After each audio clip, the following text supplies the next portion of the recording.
La Forêt, qui fait les nouvelles à 4 saisons à Québec, n'a pas une petite ficette. Il l'a dit hier à la TV durant le bulletin de nouvelles.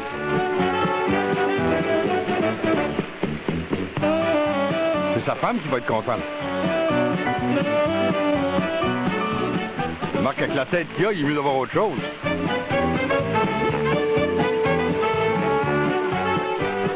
Deuxièmement, on sait maintenant, grâce à Cogeco, 4 saisons, l'Église mormone du Québec, whatever, on sait maintenant que Robert Gillet est innocent, il l'a dit lui-même. Marc, il n'a pas vraiment regardé la caméra en pleine face pour le dire. Et il s'est abstenu aussi de regarder en pleine face celle qui lui posait les questions. Mais ça, c'est Robert. Il est en amour avec le bout de ses pieds depuis des années.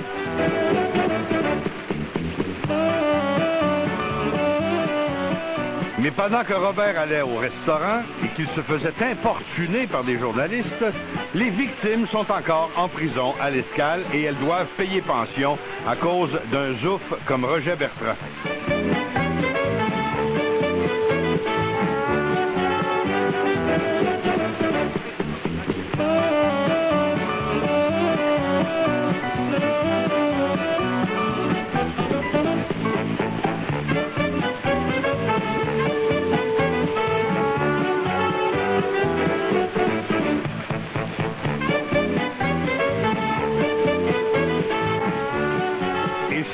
Vous êtes préoccupé de choses sportives. Éric Chouinard a été libéré.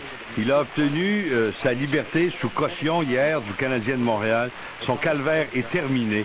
Le fait qu'il ne soit pas le genre d'homme que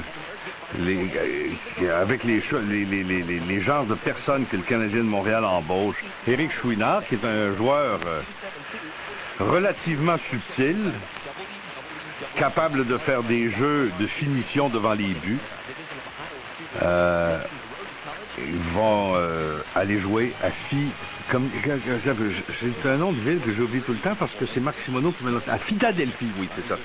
Marc, c'est à Philadelphie, Stibol. On n'a jamais été capable de se faire dire Philadelphie.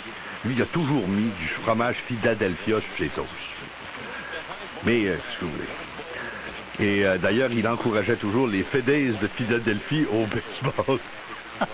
Marc, quand est-ce que tu reviens à la radio, Marc? Quand est-ce que tu vas revenir? Hein? Pourquoi tu hésites comme ça?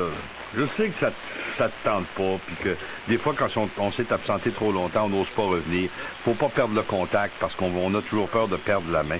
Et je suis sûr qu'il y a un peu partout dans le réseau québécois de radio des gens qui seraient bien heureux de travailler avec Marc Simoneau, de le représenter aux auditeurs.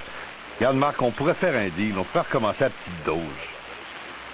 Moi, je serais prêt à regarder 4 saisons, 2 minutes par jour, si Marc Simoneau avait un commentaire sportif, ou TVA. Il me semble que ça me manque. Tu sais, faut pas qu'un gars ait peur d'avoir l'air stupide à la télévision quand Ron Fournier est capable d'y aller. Shit. Hey, Marc, là, Marc aura jamais l'air moins bon que Ron Fournier, un clown. Un Christy de clown. Un gars qui était bien au début, mais qui s'est aperçu que pour rester, il fallait faire l'imbécile. Ben, il fait l'imbécile. Enfin, c'est une digression absolument disgracieuse que je suis en train de faire. Mais Éric Chouinard a été libéré de toutes les accusations qui pesaient contre lui, comme d'être pas bon, comme d'être un Québécois, comme d'être en chicane avec le Nestor qui dirige maintenant le Canadien de Montréal. Et il a été muté aux Flyers de Philadelphie, où il va jouer avec Simon Gagné, qui est son ami et qui l'a précédé dans les rangs professionnels grâce à des chances qu'il a eues et qu'il n'aurait pas eues s'il était resté à Montréal. Montréal, c'est un endroit où bien on t'aime, ou bien on t'aguille. Puis en fait, ça n'a pas d'importance, il veut juste savoir ce que Régent Tremblay en pense. Alors, comme Régent Tremblay a fait la campagne de Théodore, ben, Hackett a été mise à la porte dans un geste d'épuration ethnique digne du Kosovo. Parce que Éric Chouinard n'a pas été adopté par Régent Tremblay puis l'autre gang de racistes du Saguenay-Lac-Saint-Jean, ben, il a été dompé ici, et là, et ici, puis il s'est pas aidé. Moi, la dernière fois que j'ai communiqué avec Éric Chouinard. J'étais dans les estrades et il était sur la patinoire et par un geste d'une incroyable nonchalance, il s'était débarrassé de la puck sur la palette d'un adversaire qui avait marqué un but vainqueur. Je m'étais levé puis j'avais hurlé que quand on a du talent, on se comporte pas comme ça. Y a-t-il quoi de plus indisposant que quelqu'un qui a un grand talent puis qui n'a pas le feu sacré? Mon Dieu que c'est frustrant. Mon Dieu que c'est frustrant. Des gens qui ont un talent limité, moi je leur donne le droit d'être paresseux, ils font moins de dégâts. Tu sais? Tu peux les envoyer à la couronne s'ils sont avocats, là, regarde. Vas-y à la couronne, là, tu vas faire moins de dégâts, là. Travaille moins fort, fait que pendant que tu travailles, tu ne feras pas de niaiserie. Tu vas faire, c'est-à-dire, le peu que tu travailles, tu vas faire moins de niaiseries. Si tu te mets à travailler. Quand tu es niaiseux ou que tu n'as pas de talent, si tu travailles fort, tu vas juste faire plus de troubles. Par contre, quand tu as du talent, puis que tu n'as pas le feu sacré, tu prives tous les gens qui t'aiment et tous les gens qui aiment ton métier de satisfaction incroyable. Et c'est ça que j'avais de la misère avec Éric Chouinard, parce que peut-être qu'il avait des bonnes excuses de blessures, peut-être qu'il avait des bonnes excuses organisationnelles, peut-être qu'il avait l'excuse d'avoir été malheureusement recruté par une organisation minable comme le Canadien de Montréal, dont le directeur général est un fanatique, dont le passage à Québec n'a pas vu éclaircir toutes les bizarres de compagnonnage qu'il s'était offert, mais ça, c'est un autre problème. Ce qui se passe à Québec, les gens qui viennent ici, des fois, ils font des affaires bizarres.